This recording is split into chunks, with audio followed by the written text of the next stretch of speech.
Muito obrigada. Muito boa noite, gente. Estou dando início à nossa aula, do trecho que vai ficar gravado, né, disponível para vocês depois da nossa aula de hoje, de Tributário 2 e Finanças Públicas. Nós estávamos esclarecendo aqui agora há pouco a dúvida sobre a questão da semana passada e já inicio de imediato aqui a nossa aula de hoje.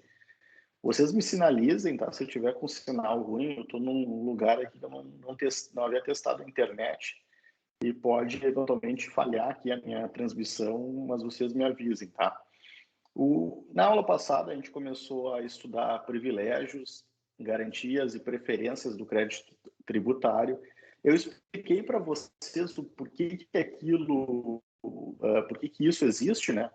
Qual é a razão de existir esse tipo de tratamento do crédito tributário, como sendo uma proteção, uma garantia do cidadão, da sociedade, né, que pagou o tributo e, em tese, todo mundo paga, né, todo mundo cumpre com as suas obrigações, e aquele que não cumpre, ele deve ser cobrado e deve ser exigido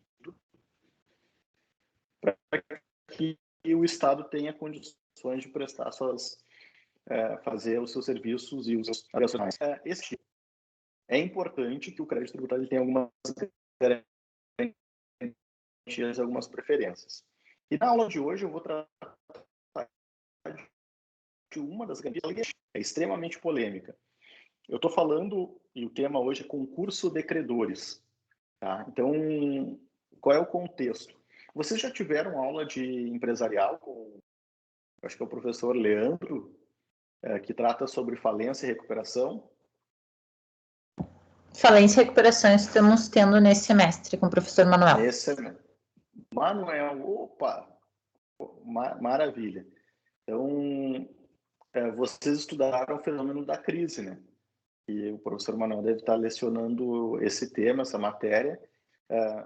E o regime que se aplica lá, a Lei 11.101, que é a Lei de Recuperação Judicial e Falências, ela vai dialogar com a aula de hoje, tá? Nós vamos ter um diálogo importante na aula de hoje, porque a gente vai analisar o crédito dentro desse contexto. O que acontece, meus amigos?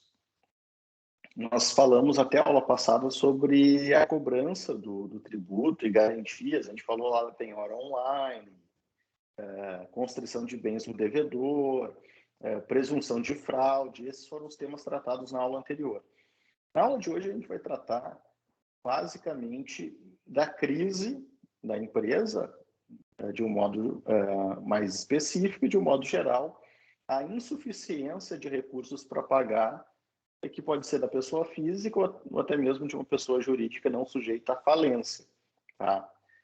Quando se estabelece essa situação de insolvência, o que significa isso? O devedor não tem condições de pagar todo mundo, ele deve uma vela para cada santo e ele não tem condições de pagar todos, certo? Esse é o ponto de partida. Se ele não tem condições de pagar todo mundo, como é que vai fazer para organizar essa fila de credores?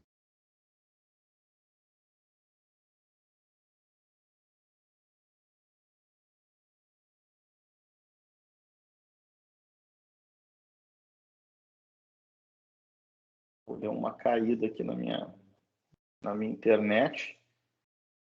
Falhou um pouquinho, mas agora eu voltei. Estão me ouvindo aí? Agora sim. Tá, maravilha. Então, o concurso de credores nada mais é do que uma fila. Então, se organiza, olha, tu deve para quem? Para empregado, eu devo para banco, eu devo para o fisco, eu devo para fornecedor. Tá, então vamos botar essa turma toda numa fila e vamos organizar a ordem de pagamento conforme a preferência de cada crédito. Então, a grosso modo, simplificando bastante, recuperação, concurso de credores, nada mais é do que organizar essa fila.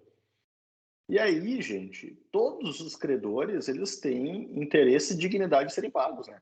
Não tem um credor um credor melhor que o outro. O empregado tem direito de receber? Sim, tem. Ele trabalhou, ele tem direito de receber. O fisco tem direito de receber? Tem. Os bancos emprestaram dinheiro? Tem direito de receber. Todos os credores, eles são igualmente dignos para serem pagos, porque é assim que determina a legislação. Só que se eu não tenho dinheiro para todos, então não dá para eu ir pagando atabalhoadamente um em detrimento de outro.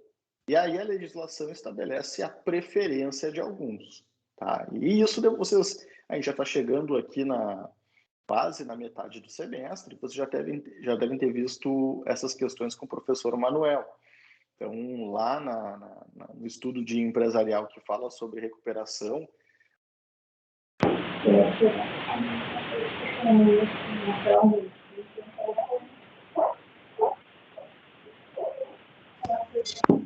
Está dando uma interferência e a gente não está te ouvindo agora.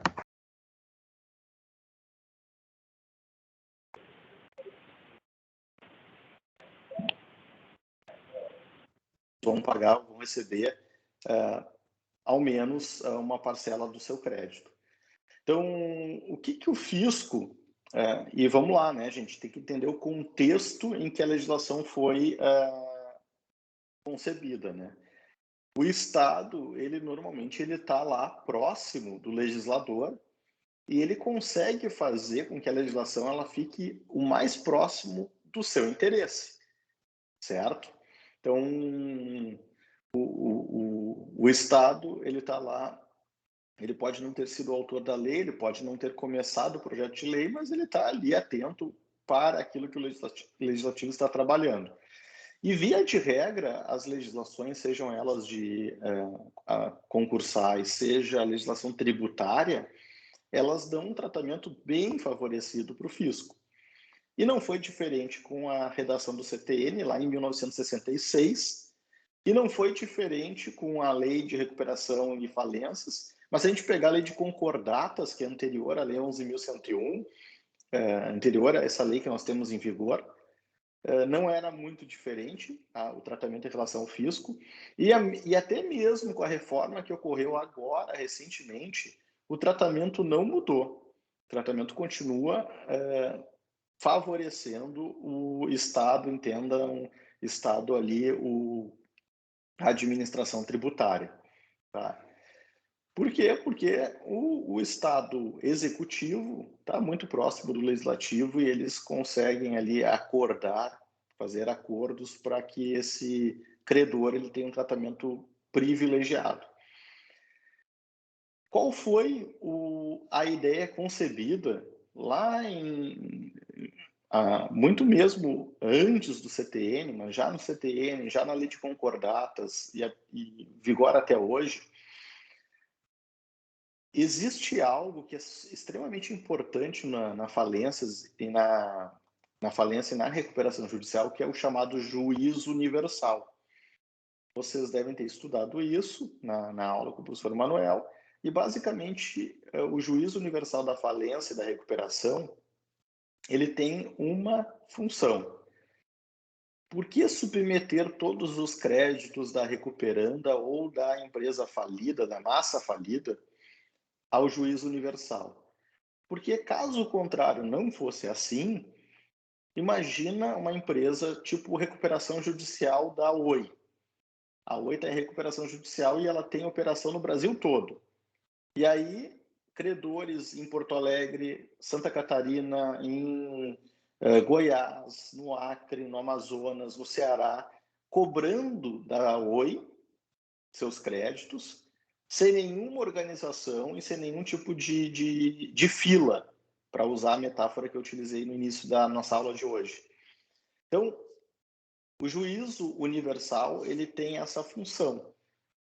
Se diz para a sociedade, se diz para o mercado, olha, esta empresa está em dificuldade, ela não consegue pagar, e agora vocês vão se organizar numa fila e eu, juiz da recuperação, eu, juiz da falência, vou organizar quem vai receber primeiro e em que proporção.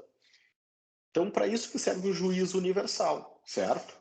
Então, quando se defere o pedido de recuperação judicial, quando se instaura, decreta a falência de uma empresa, o juiz assume a coordenação do pagamento dos créditos para assegurar a máxima satisfação de todos. Tá? Essa é a ideia. O que o fisco muito esperto imaginou? E essa é a regra que vigora até hoje. Olha, como eu sou mais importante do que todos, como o meu crédito é mais importante do que qualquer outro, eu vou fazer o seguinte: eu não vou para o juízo universal. Eu quero ter o direito de cobrar o meu crédito aonde eu bem entender, certo? Então, o que a gente vai ver lá no artigo 186 e seguintes do Código Tributário Nacional? A gente vai ver regras estabelecendo que a cobrança de tributos, e a gente vai ter aula específica sobre isso, sobre o rito da execução fiscal, né? A Lei 6.830, mas o que interessa para a nossa aula de hoje, especificamente, é que a execução fiscal, a cobrança do tributo, não se submete ao juízo universal. Então, o que isso quer dizer? Se a OI tem uma execução fiscal em Porto Alegre, vai tramitar em Porto Alegre. A OI tem uma execução fiscal em Fortaleza, vai tramitar em Fortaleza. A OI tem uma execução de tributo estadual no Mato Grosso, vai tramitar no Mato Grosso. Essas execuções não se sujeitam ao juízo universal. Então, essa é a primeira vantagem, primeira garantia do fisco em relação a todos os outros credores. Enquanto todos devem se submeter ao juízo universal e esperar para que este juiz defira o pagamento, e não pode pagar fora do juízo da recuperação e da falência, sob pena de caracterizar crime falimentar, eu fazer o pagamento de um credor por fora, porque eu estou burlando, né? Se é para fazer uma fila, se é para organizar a fila e todo mundo receber ao seu tempo, quando eu pago um credor sem observar esta fila, eu estou lesando os demais. E se eu estou lesando os demais, eu estou cometendo um crime. Então, tem os tipos penais próprios da legislação falimentar. No entanto, isso não se aplica ao crédito tributário. E por que não se aplica? Porque o fisco quis correr em faixa própria. Ele falou, olha, vocês fiquem na fila, mas eu vou correndo aqui do lado. E eu vou buscar a satisfação do meu crédito. Afinal de contas, esse crédito até nem é meu só. Ele é da sociedade como um todo. Então, é importante que eu não fique esperando aqui a fila de pagamento. Certo? Guardem essa informação, guardem este tratamento legal, porque ele vai ser importante para entender o rolo que o fisco criou para ele próprio. Então, esse foi o primeiro privilégio. Não se submeter ao juízo universal. O crédito tributário não se submete. Ele vai ser cobrado numa execução fiscal própria, sem ter que observar a ordem legal. Tá? Bom, mas não para por aí. Há uma vantagem adicional, que é na recuperação. Na concordata era um pouco diferente, mas o que vigora hoje é a recuperação judicial. Só para vocês entenderem, tá, o contexto do que eu estou falando. A legislação antiga, que estabelecia a concordata, era mais ou menos assim, ó, uma UTI do sujeito que estava quase morrendo, mas uma UTI sem aparelho, sem nada. É só um médico com um ventilador ali apertando. Não sei se vocês já viram esses ventiladores mecânicos. Durante a pandemia era uma cena até chocante, né? Não dá nem para brincar com isso. Onde não tinha respirador elétrico, alguns médicos lá se lutando para manter o paciente vivo com o respirador mecânico. Então eles ficavam soprando para ver se a pessoa conseguia se manter viva. Então a concordata era mais ou menos isso, era uma UTI sem nenhum equipamento, só um respirador mecânico ali, tipo um balão que fica soprando para ver se a pessoa consegue respirar. Que na verdade a intenção do legislador anterior era realmente isso, assim, ó, olha, não vamos gastar dinheiro, vamos tirar esse cara, ele tem que morrer mesmo. Essa empresa, e aí não é a pessoa, né, a empresa, como ela está em dificuldade, ela está prejudicando, inclusive, está prejudicando a concorrência, ela tem que ser extirpada do mercado. E assim era a lógica da concordata. A recuperação tem uma lógica diferente, ela parte do pressuposto de que todo mundo pode um dia ter dias difíceis. Isso acontece com nós, pessoas físicas, né? E por que não aconteceria com empresas? E aí é interesse da sociedade tentar ajudar essas empresas que estão em situação difícil.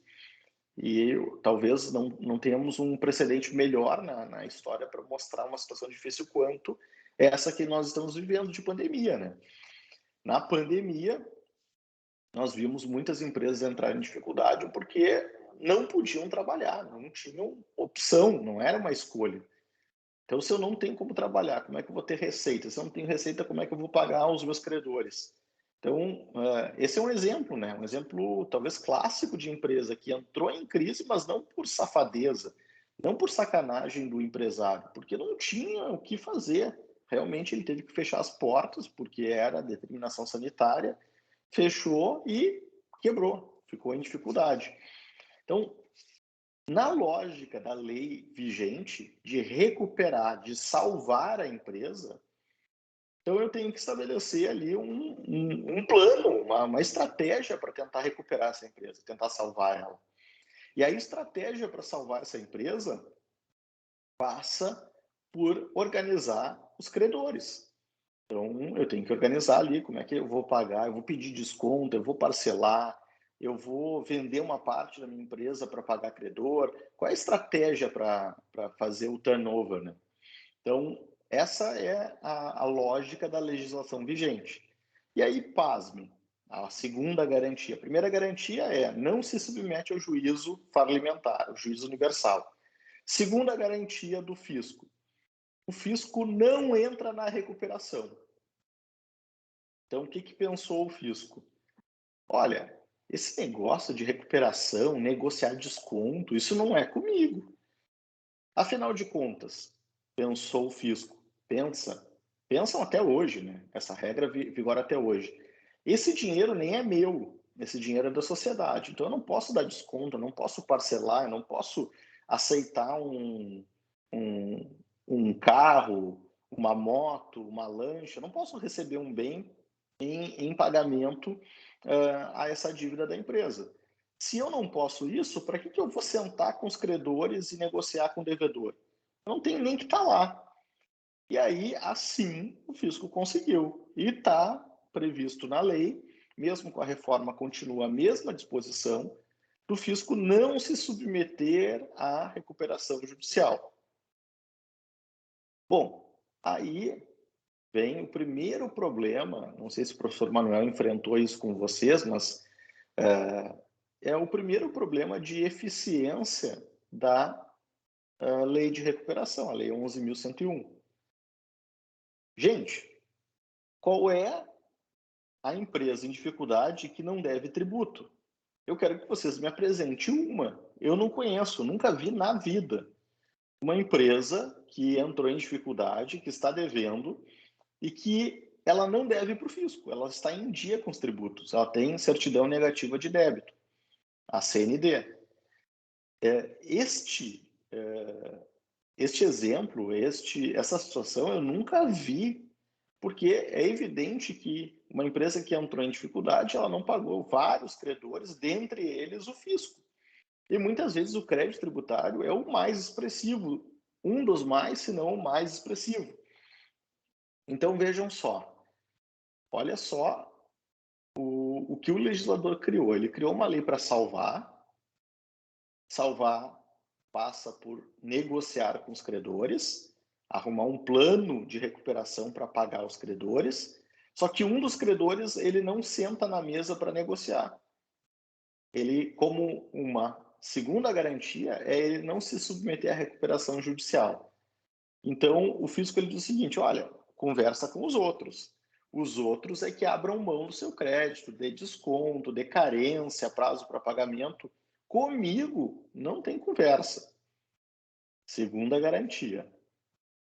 Mas aí alguém deve ter dito para o fisco, né? Mas fisco, se você não sentar para negociar, você não vai receber nada, porque a empresa está em dificuldade e tal. Daí ele assim, não tem problema. Eu tenho a solução. E aí o fisco colocou na lei o que ele entendia que seria a solução.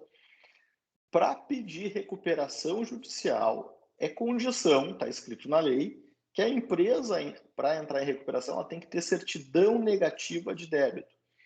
A gente falou aqui na aula sobre isso, teve uma aula específica sobre a CND e as formas de se obter a CND, certo? E aí o fisco disse, não tem problema, a recuperação está na lei, ela só será deferida se a empresa apresentar certidão negativa de débito. Bom, então a gente está falando agora da terceira vantagem, da terceira garantia, do terceiro privilégio. Não se submete ao juízo universal, não entra na recuperação, e além de não entrar na recuperação, a recuperação só será deferida se apresentar a certidão negativa de débito. Bom, aí, gente, alguém quer falar? Não, eu só ia fazer um comentário que não quer Por dizer que favor. consiga lançar a CND e que não quer dizer que o crédito esteja extinto, né? Ele pode estar só suspenso. Ah, não. Se tu conseguires suspender, perfeito. O fisco ele não se opõe. E isso ele não chegou a tanto, tá? Mas ele diz assim, ó, se você tem a exigibilidade suspensa, como a Tássia trouxe aqui e lembrou bem, se está suspensa a exigibilidade, eu tenho uma certidão positiva, com a vez de negativa, que vale como se fosse a CND. Então, perfeito. E o fisco não se opõe a isso. Tá? Mas, meus amigos, o ponto é o seguinte, qual a empresa que precisa da recuperação? Eu não estou falando uma empresa que está bem, mas está devendo para um banco, está devendo para um empregado, tem as suas dívidas. Isso é natural da vida do empresário. O empresário, ele naturalmente assume compromissos, dívidas. A empresa, ela é um complexo de dívidas, né? Se ela não dever para nenhum devedor externo, ela deve para os sócios, porque os sócios aportaram o capital social inicial, né? Aquela integralização inicial é uma dívida que a empresa tem com os sócios. Então, ela sempre vai dever para alguém, isso é natural, não tem nada de errado nisso. Agora, o fisco pressupor que ele vai ser o único felizardo de uma empresa que está em dificuldade é muita ingenuidade, né? É muita ingenuidade, para não dizer outra coisa. Então, assim, o que acabou acontecendo, meus amigos? Com essa legislação, com essas regras vigentes, as empresas em recuperação foram para o judiciário e pediram a recuperação e logo que surgiu a lei, gerou até uma certa discussão, né? Uma certa um certo vacilo de parte do judiciário em como tratar essa regra. Como é que eu faço agora? Eu defiro ou não defiro a recuperação? Mas ele não me trouxe a certidão negativa. Mas todos os juízes que minimamente têm experiência com isso, se o juiz não conhece a recuperação, não conhece falência, ele não vai entender. Mas se ele tem uma mínima experiência, ele vai saber que todas as empresas que pedem recuperação e pedem falência estão devendo para o fisco. Então, assim, logo em seguida vieram as primeiras decisões e consolidou a jurisprudência favorável à empresa em recuperação. E aí entendam uma situação muito peculiar do nosso judiciário e que, assim, quem vai fazer uma pesquisa de jurisprudência hoje, se vocês forem pesquisar esse tema, vocês vão encontrar decisões para os dois lados. Por quê? Porque aqui envolve um tema de direito privado, recuperação da empresa, e um tema de direito público, cobrança de tributo. Se é direito público, a discussão vai para o STJ e fica na primeira e na segunda turma. Leia-se, primeira sessão do STJ.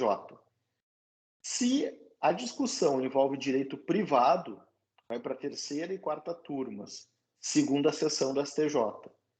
E aí, durante muito tempo, tinha decisões para os dois lados. Se a discussão ela tinha origem na execução fiscal, ou seja, cobrança do tributo, o fisco está discutindo se ele pode ou não pode, aí ia para o STJ, as turmas de direito público diziam, está certo, tem que ter certidão negativa, não pode deferir a recuperação sem certidão negativa. Está escrito na lei isso. E assim, a primeira e a segunda turma consolidaram a jurisprudência.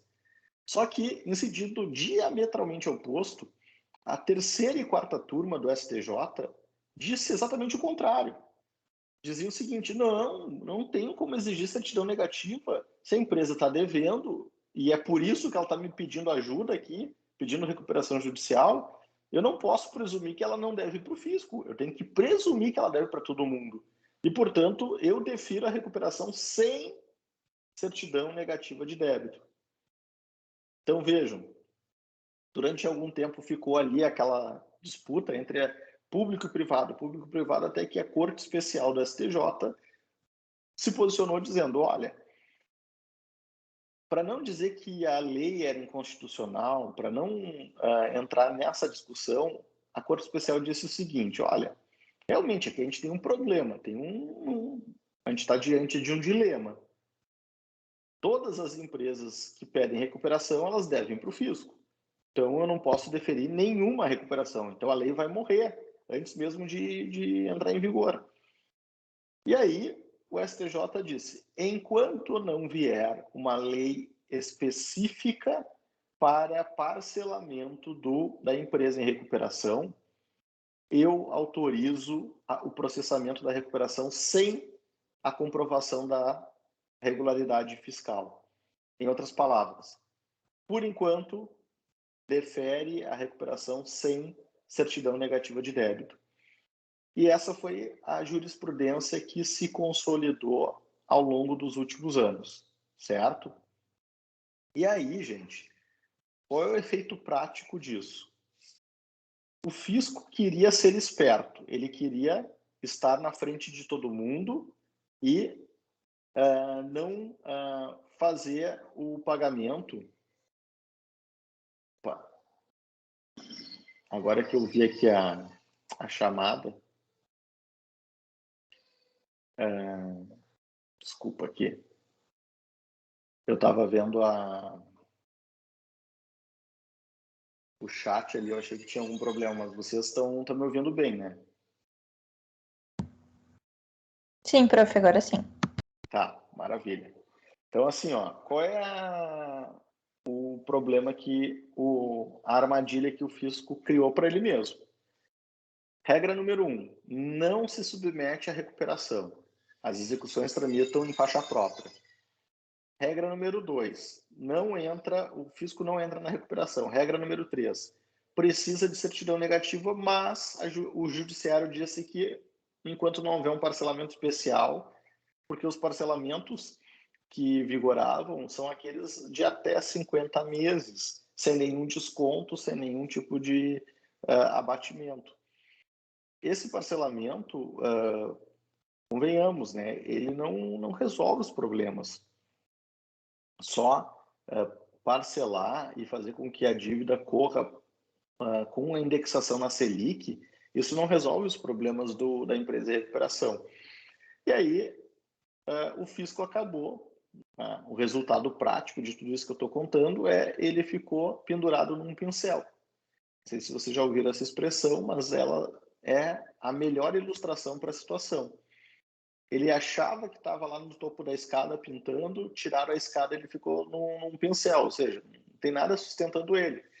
Ele tem um crédito que tem uma garantia, que corre em faixa própria, que cobra como quiser, só que por ele não entrar na recuperação, ele não tem perspectiva de receber, por ele ter as execuções tramitando em juízos separados, ele não sabe o que está acontecendo na recuperação e a exigência de certidão negativa acabava não sendo observada e, portanto, ele não recebia o valor. E pior, aí vem o que os juízes da recuperação acabaram fazendo, que era positivo o intento, era positiva a postura do judiciário.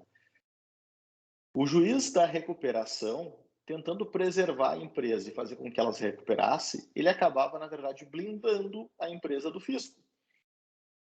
Como a execução tramitava num juízo próprio, que não se submetia ao juízo da recuperação, ou seja, não era controlado por aquele juiz. O que o juiz da recuperação fazia? Ele pegava os bens, o patrimônio da empresa e dizia, não, isso aqui, só quem autoriza a vender sou eu. Você, juiz da execução fiscal, não se mete aqui. Então, o que o juiz da execução fiscal fazia? Mandava penhorar, chegava a penhora, o juiz da recuperação tirava. Mandava ir a leilão um bem, o juiz da recuperação dizia, não pode leiloar. Como é que vai leiloar se isso aqui é importante para salvar a empresa? E aí, na prática, o juiz da recuperação gerou uma blindagem da empresa em recuperação. E aí vem o efeito reflexo, ou o efeito cobra, para quem já ouviu a história do... Provavelmente o professor Manuel já tenha contado para vocês a chamada, o efeito cobra, né? A medida acaba gerando um efeito, uma externalidade extremamente negativa. O que aconteceu? A recuperação judicial passou a ser vista por quem é de má índole como uma forma de não pagar o fisco. Então, não com aquele fim nobre, né, de salvar a empresa, salvar os empregos, manter a atividade econômica, a recuperação judicial virou uma bengala em que a pessoa se apoia, ganha a proteção do juiz da recuperação, então os bens da empresa não podem ser alienados, salvo se o juiz da recuperação autorizar, e todos os outros credores ficam batendo ali e não conseguem penetrar, porque se criou uma espécie de carapuça, uma blindagem para essa empresa em recuperação. Bom, então esse é, digamos, o contexto que eu trouxe até aqui para vocês entenderem o que aconteceu nesse tempo todo com a evolução da lei a partir da interpretação que o judiciário deu para a lei de recuperação e falências e como é que o crédito tributário ficou nessa história toda. Então, o que era para ser uma garantia se tornou, na verdade, um problema. Aconteceu agora mais recente, isso faz alguns meses, eu até fiz um post lá nas redes sociais comentando isso. Aconteceu um fenômeno bem curioso, tá, gente? Vocês devem ter estudado em processo civil, né? Vocês devem ter estudado o fenômeno dos recursos repetitivos.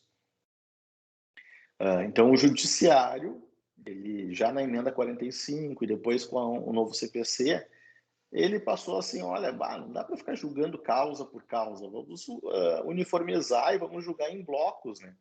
E aí STJ e STF acabaram criando essa sistemática de julgamento de casos semelhantes, fixando uma tese para todos. No STF tem a repercussão geral, no STJ tem o repetitivo. E aí os temas fixados, eles acabam sendo julgados, e aí aquele tema deve ser observado para todos os tribunais do Brasil. E qual foi a discussão que o STJ afetou num tema, 900 e alguma coisa, agora não me recordo bem o número do tema, o STJ afetou a seguinte discussão. A execução fiscal, ela não se submete ao juízo da recuperação, mas os atos de expropriação devem esperar a autorização do juiz da recuperação ou não? Então, imagine o seguinte, o Arthur, ele está devendo, né?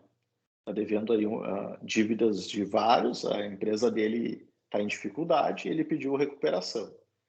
Aí a Tássia, ela é a juíza da recuperação. E o Gabriel é o juiz da execução fiscal, certo? E aí o fisco levou lá para o Gabriel o seguinte, ó, doutor Gabriel, aqui eu tenho uma dívida, um crédito, né, que o Arthur não pagou. Eu sou fisco, eu tenho execução fiscal, não preciso esperar a recuperação. Eu quero penhorar a fábrica do Arthur e vender essa fábrica, porque vendendo esse terreno vai gerar um dinheiro suficiente para pagar e a gente devolve o excedente aí para os demais credores. E aí o Gabriel, opa, peraí, mas não tem ali um processo de recuperação com a Tássia? Como é que eu faço isso aqui? Eu penhoro e vendo essa fábrica e sem falar com a Tássia? Esse era o tema que o STJ iria resolver. O juiz da execução, ele tem que conversar, ele tem que dialogar com o juiz da recuperação ou não? Ele pode ir lá vendendo e alienando, fazendo leilões, sem conversar com o juiz da recuperação. O Superior Tribunal de Justiça afetou essa discussão. Então, o que acontece quando gera afetação? Todos os casos que têm esse debate, todas as execuções fiscais que têm esse debate no seu processo, ficaram aguardando a decisão do Superior Tribunal de Justiça. Bom, então vamos esperar. O Gabriel e a Tássia esperaram. Não vou fazer nada, vou esperar ver o que o STJ vai decidir. É a Tássia que cuida ou é o Gabriel? Existe uma preferência, uma precedência da Tássia? A Tássia que primeiro tem que decidir, que é a juíza da recuperação, ou é o Gabriel que tem que decidir, que é o juiz da execução fiscal, e ele não se submete, não deve prestar contas ao juiz da recuperação? O Superior Tribunal de Justiça deixou esse tema lá numa gaveta durante alguns meses, se não me engano, mais de um ano. E aí, agora, recentemente, aconteceu um fenômeno que eu nunca tinha ouvido falar, né? Que é a chamada desafetação. Significa que o STJ deixou de querer julgar de forma uniforme esta questão. E aí a gente fica pensando, né? Poxa, se criou o Instituto da Repercussão Geral, dos recursos repetitivos, que é para ter uma decisão que vai julgar todos os outros casos e vai uniformizar o entendimento no país. A corte entendeu que esse era um caso relevante. E, de fato, né, vocês devem ter já percebido, pelo que eu já estou falando aqui, a importância desse tema. Né? É um tema relevante, é uma questão extremamente importante. Aí, depois de ter afetado, tá todo mundo aguardando para ver o que vai se decidir. O STJ diz o seguinte: olha, desisti. Não quero mais julgar esse caso. Juízes, façam o que vocês quiserem.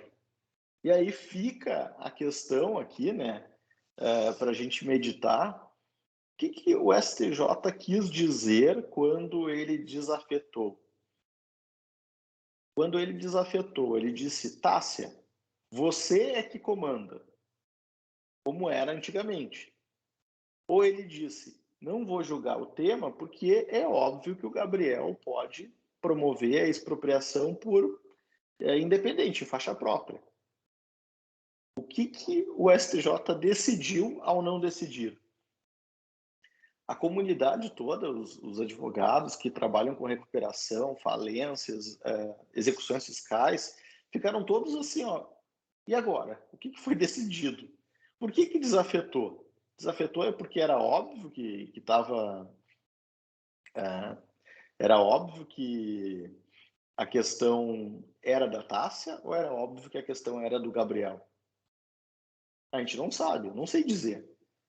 Então, vejam só como o STJ ele prega peças e ele se demite da função de julgar, né? Nada mais aconteceu nesse caso do que o judiciário se demitindo da função de resolver.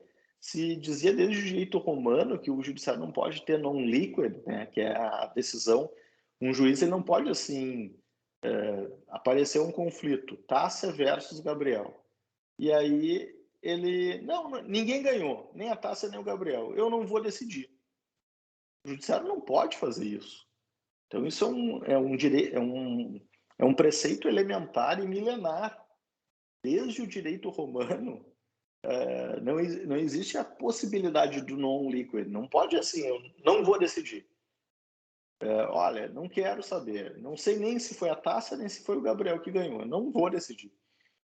Parece que o STJ, agora eu tive até um insight, eu vou falar do non-liquid nos próximos posts aí, falando sobre o caso da desafetação, que é uma questão para a gente entender, né? Por que o STJ quis fazer isso? Tirar dos repetitivos e não julgar a matéria. Bueno, para encaminhar aqui para o final da nossa aula de hoje, tá?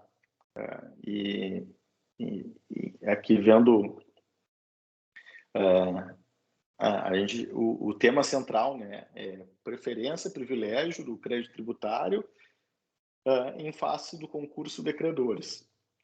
O último ponto que eu queria estabelecer é na falência, né, no juízo da falência. Bom, quebrou, a empresa quebrou, tentou recuperar, não teve, convolou em falência. É muito comum isso, né? A empresa pede recuperação e os empresários que pedem recuperação, especialmente no Rio Grande do Sul, né? O gaúcho é muito orgulhoso e ninguém gosta de admitir que errou. Eu acho que essa é uma das virtudes assim, do ser humano, né? Aprender, as pessoas reconhecerem que erraram, que falharam, enfim, humildade, em outras palavras. Então a pessoa errou, falhou, então eu peço ajuda. Vou lá e peço ajuda, peço a recuperação. O empresário, via de regra, ele não tem essa humildade, especialmente na tradição brasileira e muito especialmente no Rio Grande do Sul. O gaúcho, ele é aquele povo heróico que nunca perdeu nada, que não se entrega numa batalha, então ele vai tentar. Só que aí, quando tu passa do ponto, não adianta, nem o Papa salva, nem o Padre Quevedo, né, consegue fazer nenhum milagre para fazer a empresa se recuperar se já passou do ponto em que ela poderia ser salva. E aí é muito comum que a empresa que pediu recuperação, esse pedido não seja deferido e seja convolada à falência, que é converter a recuperação em falência. Tá? E aí, a empresa foi decretada a falência e agora ela deixa de ser uma pessoa jurídica e passa a ser um complexo de bens chamado massa falida. Então, com a decretação da falência, aquele CNPJ que existia, ele não existe mais, aquela empresa não existe mais, agora o que existe é o semelhante, é o que acontece semelhante no inventário, né? Quando alguém morre. Morreu um cidadão. Aquela pessoa física deixou de existir, está em outro plano, né? Daí cada um que acredita na sua crença vai imaginar que está no céu, está no inferno, sei lá, aonde que essa pessoa foi parar. Agora, o fato é que aquela pessoa física não existe, o corpo não existe. O que existe? Um conjunto de bens. Esse conjunto de bens se chama espólio, quando a gente está falando de uma pessoa natural, uma pessoa física. Na falência, o conjunto de bens se chama massa falida. Então, o conjunto de bens daquela empresa agora passa a se chamar massa falida e vai ficar à disposição do juízo para pagar as dívidas. E aí ela vai ser organizado ali, até mesmo pode continuar uma pequena atividade ou tentar manter alguma atividade para concluir o pagamento dos credores. O ponto é, quem é que vai receber em primeiro lugar? Então, acabou, a atividade da empresa acabou, faliu, quebrou, fechou as portas. Como é que a gente vai fazer para pagar se aquela atividade não vai mais prosseguir, não vai mais persistir e o que existe de ativo, o que existe de dinheiro é isso que tem aqui. Então, a gente vai somar aí o que tem de maquinário, o que tem de crédito de cliente para receber, cliente que não pagou, que está na justiça para cobrar. Enfim, esse é o ativo que tem. Como é que a gente vai fazer para pagar? Certo? E aí vem aquela lista, aquela ordem de preferência que a lei de falências e recuperação estabelece. Quem é que está naquela ordem lá, gente? Vamos ver. se vocês lembram da aula de recuperação do professor Manuel. Segundo a Lei 11.101, quem é que deve receber em primeiro lugar?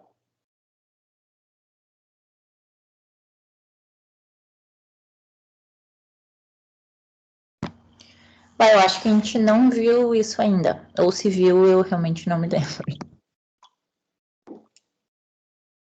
Bueno, então, vou dar spoiler aqui da aula do professor Manuel, mas a ordem estabelece que, em primeiro lugar, é o credor trabalhista. O credor trabalhista, ele tem preferência em relação a todos os demais, inclusive o fisco. Em segundo lugar, vem o fisco. O credor trabalhista, ele não é pago integralmente, tá? Ele é limitado a um número de salários mínimos que a Lei 11.101 estabelece. Então, se eu sou um credor trabalhista, sei lá, eu tenho um crédito de 1 milhão, não vou receber os meus 1 milhão que eu tenho direito. Eu vou receber o limite que a Lei de Recuperação estabelece. Por quê? Na lógica de que não vão pagar todos os trabalhistas e deixar o fisco sem receber. Então, primeiro paga a verba que é aquela mais alimentar, aquela mais urgente, né? Então, ultrapassado o limite que a Lei de Recuperação e Falência estabelece, esse excedente do trabalhista vai para o final da fila. Então, primeiro o trabalhista, depois vem o fisco. Depois vem as garantias, os créditos com garantias, depois o credor criografado. Então, eu estou resumindo de forma muito tosca a aula que o professor Manuel vai dar com brilhantismo mais adiante. Mas o que interessa aqui é a disputa entre fisco e trabalhador. Esses são os dois aqui que estão em preferência, tá? O que a gente vai ver assim de problema, né? O fisco, como eu disse, ele não se sujeita à falência. As execuções tramitam em separado. E aí volta o problema. Se elas tramitam em separado e não vai para o juízo da falência, pode o fisco receber antes do trabalhador? Pode. E se nós interpretarmos que a desafetação do STJ foi um sinal verde para o juiz da execução fiscal expropriar os bens do devedor sem observar a ordem da falência, então, com mais razão ainda, é de se preocupar. E aí, gente, um último assunto que eu queria tratar aqui, abordando o tema de recuperação e falência, é o seguinte: na lei de recuperação e falências, está lá um rol de legitimados para pedir a falência da empresa. Tá? Então, tem um rol de pessoas que podem pedir a falência de um empresário, de um negócio que está em dificuldade. Tá? O fisco não está nesse rol. E por que o fisco não está nesse rol? O legislador pensou, olha, eu te dei tanta garantia, eu te dei tanta vantagem, tu quer mais essa? Não.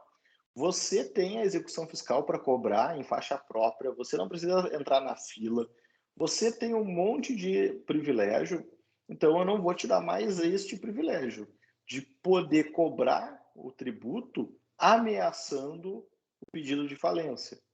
Porque às vezes o que alguns credores fazem, isso é um uso abusivo da legislação, é pedir a falência da empresa, mas a empresa não está em dificuldade. É só para assustar o devedor e fazer com que o devedor saia correndo pagar. Esse uso abusivo da legislação é combatido pelo judiciário. O judiciário não deixa, né? Não defere a falência porque o sujeito está devendo 10 mil reais. Não, isso é a coisa mais normal que existe. E se ele está devendo e for realmente um crédito líquido, certo, exigível, tem os meios jurídicos para cobrar. No caso aqui que nós estamos falando, a legislação não autorizava o fisco a pedir falência, porque seria abusivo demais, né? Olha, tu tem todas as vantagens, ainda tu vai pedir para quebrar a empresa, para ela fechar? Não pode, o fisco não pode pedir. No entanto, no ano passado saiu uma decisão do Tribunal de Justiça de São Paulo que, depois da jurisprudência estar sedimentada, essa questão aqui estava pacífica, estava tranquila. O fisco não pode pedir falência, seja porque não está previsto na lei, seja porque seria um exercício abusivo do seu crédito, do exercício do seu crédito. Tá? O Tribunal de São Paulo autorizou, deferiu a falência de uma empresa a pedido do fisco. Então, esse caso ele tomou proporções, repercussão, porque foi um caso paradigma e no Tribunal de São Paulo, que é um dos tribunais referência no Brasil no julgamento dessa matéria, né? Então, a gente tem Rio de Janeiro, São Paulo e Rio Grande do Sul como estados que conhecem e são vanguardistas no julgamento desse tipo de matéria. O que aconteceu, meus amigos? Este julgamento foi um rastilho de pólvora, assim, se espalhou por todo o país e todo mundo começou a discutir, né? Poxa, então quer dizer que agora o fisco pode pedir? Que depois de estourada a bomba, né? Isso foi uma bomba, assim, para todo mundo que trabalha com a matéria. Pô, então quer dizer que agora pode pedir a recuperação? O que tem se falado, assim, nos fóruns, nas discussões sobre esse tema? O fisco, ele não é legitimado para pedir a falência, ele não tem essa autorização legal, mas entendendo o precedente de São Paulo e olhando as circunstâncias fáticas que levou o tribunal a decidir desse jeito, me parece que ali tinha uma situação muito peculiar. Qual era a peculiaridade ali? Era um devedor contumaz, um empresário que reiteradamente deixava de pagar os tributos e, com isso, ele causava um tremendo desequilíbrio na competição, né? Se eu sou empresário, o Arthur é empresário, o Gabriel é empresário, a Tássia é empresário, nós 4 estamos aqui competindo pelo mesmo mercado consumidor. Estamos aqui disputando taco a taco esse mercado, disputando o preço. Aí está todo mundo empatado, todo mundo ali ganha, perde, está todo mundo ali trabalhando com a mesma, digamos, cabeça a cabeça a corrida. Aí eu, quer saber de uma coisa? Eu vou fazer o seguinte, para ganhar do Gabriel e da Tássia, eu vou parar de pagar os meus tributos. Se eu parar de pagar os meus tributos, eu consigo fazer um preço mais baixo e eu ganho dos dois. Então, assim, se isso passa pela estratégia do empresário, a disputa fica desigual, né? É mais ou menos como se numa corrida você coloca aquelas caneleiras nos atletas, né? Então, o Gabriel e a Tássia vão correr de caneleira, de 10 quilos cada tornozelo, e eu vou correr normal. Pô, tremenda sacanagem, né? Óbvio que eu vou levar vantagem. Então, o que o Tribunal de São Paulo analisou, ponderou? No contexto daquela empresa, era uma empresa que estava devendo milhões, não tinha nenhuma perspectiva de pagar, nenhum tipo de compromisso com o adimplemento do que devia, nem discutia, porque às vezes deve milhões, mas está discutindo na justiça, né? Ele tem algum tipo de justificativa, por menor que seja, ou por mais maluca que seja a tese, mas a pessoa está lá, está controvertendo. Ali, no caso, não era isso, era uma dívida realmente reconhecida, devida, com reiteração, porque nunca se pagava. E aí, essa empresa, acumulando dívidas, estava causando desequilíbrio na competição. Não era adequado, não era justo que ela continuasse competindo com os outros que estavam pagando. Então, essa é uma decisão relativamente recente que autorizou o fisco a pedir a falência, o que na lei não está autorizado. Foi um precedente isolado do Tribunal de São Paulo.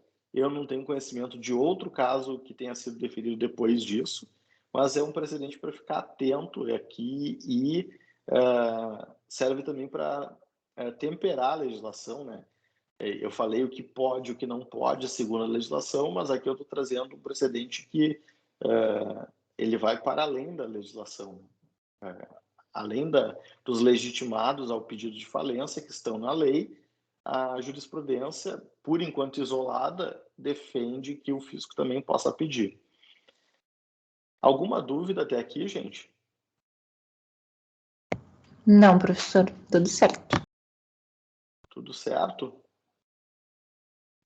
Bom, então, deixa eu ver aqui, eu creio que a gente possa encerrar a aula de hoje com essa matéria, né, com essa compreensão. Eu vou deixar uma atividade para vocês ali no Moodle, então, relativo a este ponto que a gente acabou de ver aqui na aula, para que vocês façam ao longo da semana, sempre com essa perspectiva, né, de ir para além do que a gente viu em aula, para que vocês fiquem com a pulga atrás da orelha e depois façam como a Tássia fez na aula de hoje, né? A Tássia veio me perguntar, olha, eu fiquei com dúvida, mas como é que é? É isso que eu gostaria, assim, de despertar em vocês, a dúvida, a curiosidade, para durante a semana ficar pensando, tentar encontrar uma resposta e aí checar e conferir comigo na sala de aula, nos nossos encontros. Tá? Então, vamos encerrando por aqui a nossa aula. Eu desejo para vocês aí uma boa semana. Amanhã é feriado, então nós não temos nosso encontro de terça-feira e retomamos na segunda-feira que vem com os nossos encontros aqui, a nossa matéria, como a gente vem fazendo. Certo, pessoal? Perfeito, professor. Muito obrigada pela aula. Boa semana e bom feriado. Igualmente, tá? Tudo de bom aí, tudo de bom para o Gabriel também. E a gente volta a falar segunda-feira. Uma boa noite para vocês. Até mais. Boa noite. Tchau, tchau.